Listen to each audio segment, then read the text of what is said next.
Your position is nothing.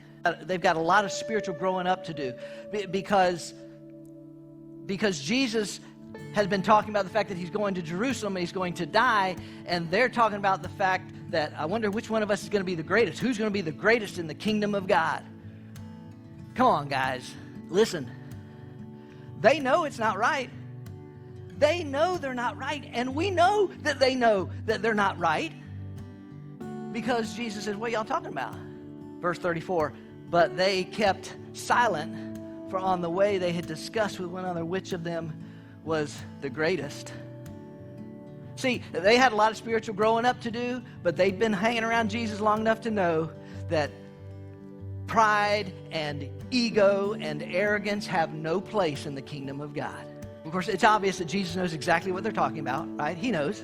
And he begins to explain to them what it really means to be his disciple. And the reason what Jesus says is hard to get a hold of, it's not because it's so complicated. It's not because it's so deep.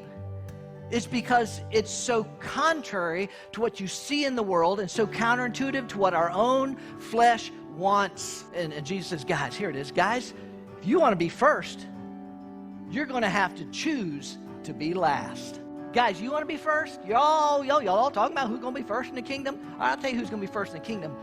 The person that is willing to lay it all down and say, it's not about me. But boy, that is so contrary how our flesh hates that idea and how the world laughs at that idea of putting others ahead of yourself in every opportunity and situation that you have.